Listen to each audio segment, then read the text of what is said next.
বন্ধুরা, এমন কিছু বিশেষ সংকেত আছে যেগুলি বলে দেয় এই বিশ্ব ব্রহ্মাণ্ড আপনাকে একজন অসাধারণ মানুষ বানাতে চলেছে। বন্ধুরা, এই পৃথিবীতে সবথেকে শক্তিমান হলেন ভগবান এবং তার ইচ্ছা ছাড়া একটি পাতাও নড়ে না। বিভিন্ন সময় এমনটি প্রমাণ হয়ে গেছে যে ঈশ্বর আমাদের সামনে প্রত্যক্ষ রূপে দেখা না দিলেও তিনি এই পৃথিবীর প্রত্যেকটি বস্তুর মধ্যে, প্রতিটি জীবের মধ্যেই বিরাজমান। নমস্কার প্রিয় দর্শক বন্ধুরা, কৃষ্ণার্জুন চ্যানেলের পক্ষ থেকে জানাই আপনাদের আন্তরিক স্বাগত। বন্ধুরা, এমনটি সত্য যে আমাদের মধ্যে কিছু কিছু মানুষ রয়েছেন যারা অনেকই ভাগ্যশালী হয়, কারণ তাদের ওপর ভগবানের বিশেষ কৃপা সর্বদাই বজায় থাকে এবং তাদের আশেপাশে সর্বদা এমন কোনো শক্তি বিরাজমান থাকে যেটি তাদেরকে সব সময় সঠিক পথেই চালনা করে এবং বন্ধুরা প্রত্যেক সমস্যাই তাদেরকে সাহায্য করে। কারণ বন্ধুরা, এই ব্রহ্মাণ্ড, এই বিশ্ব তাকে কোনো বিশেষ উদ্দেশ্যের জন্যই নির্বাচন করেছে। সে কোনো সামান্য ব্যক্তি নয়। এই ব্রহ্মাণ্ডে জন্মানো প্রত্যেক মানুষই সাধারণ, কিন্তু ভগবানের কৃপায় কিছু মানুষ অসাধারণ এবং মহান হয়ে ওঠে।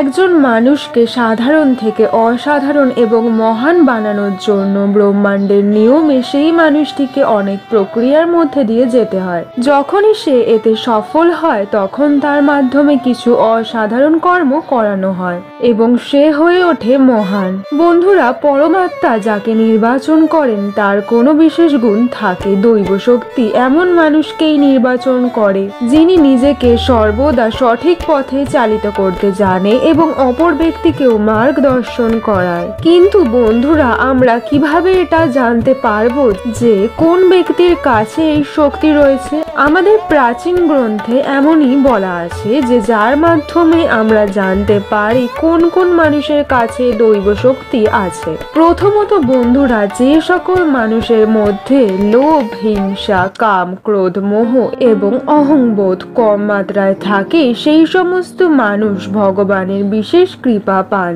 এই সকল ব্যক্তি অন্যদের প্রতি হিংসা না রেখে অপর মানুষকে তার লক্ষ্য পূরণে সাহায্য করে। এই সকল মানুষ সর্বদাই সন্তুষ্ট থাকে। এদের কোনো জিনিসের ওপর অত্যাধিক মাত্রায় লোভ থাকে না। এরা যেটি পেয়ে থাকে সেটিতেই সন্তুষ্ট থাকে। তবে বন্ধুরা, এরা যে কোনো সময় ক্রোধ করে না বা এদের মধ্যে লোভ জন্ম নেয় না সেটি নয়। বন্ধুরা, এই সংসারে প্রতিটি জিনিসই এদের মধ্যে উপস্থিত থাকে, তবে এগুলি তাকে নিয়ন্ত্রণ করতে পারে না। এগুলির ওপর আপনার পুরো নিয়ন্ত্রণ থাকবে।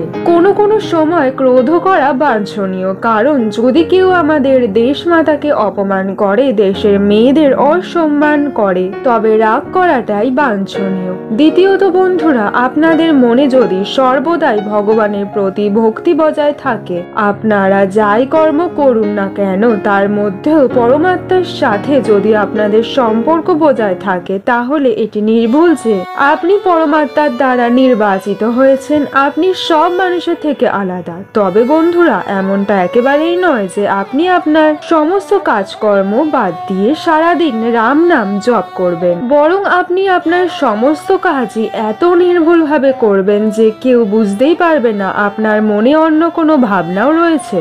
ভগবানের চিন্তা আপনার মনে রয়েছে। তৃতীয়ত বন্ধুরা, আপনি সর্বদাই এমনটি অনুভব করতে পারবেন যে কোনো অলৌকিক শক্তি সর্বদাই আপনার সাথে রয়েছে। ভগবানের সাথে যুক্ত যে কোনো জিনিস, যেমন সকাল সকাল ঘন্টার আওয়াজ শোনা, ভগবানের নাম গান শোনা, অথবা আপনার এমনটাও মনে হতে পারে যে কেউ যেন আপনার সাথে রয়েছে, কেউ আপনারই পথ প্রদর্শন করছে। এই সকল অনুভূতি অত্যন্ত বিশেষ। সবাই এই সমস্ত অনুভূতির অধিকারী হতে পারে না। এই রকম অনুভূতি আপনাকে অসাধারণ বানিয়ে দিতে পারে। চতুর্থত বন্ধুরা, যে সকল ব্যক্তি সমাজের প্রতি পূর্ণ কর্ম করে, সমস্যায় পড়া মানুষের সাহায্য করে, পাখি পশুদের সব রকম ভাবে সাহায্য করে, বৃদ্ধ অসহায় মানুষের সেবা করে, নিজেদের কর্তব্য বুঝতে পারে, এই রকম মানুষ নিশ্চিত ভাবেই অসাধারণ। প্রিয় দর্শক বন্ধুরা, ভিডিওটি আপনাদের যদি উপকারী মনে হয় অবশ্যই লাইক, শেয়ার, সাবস্ক্রাইব করুন। ভিডিওটি থেকে যদি আপনাদের কোনরূপ কোনো মন্তব্য থাকে অথবা কিছু জানার থাকে, কমেন্ট সেকশনের মাধ্যমে আমায় অবশ্যই জানান।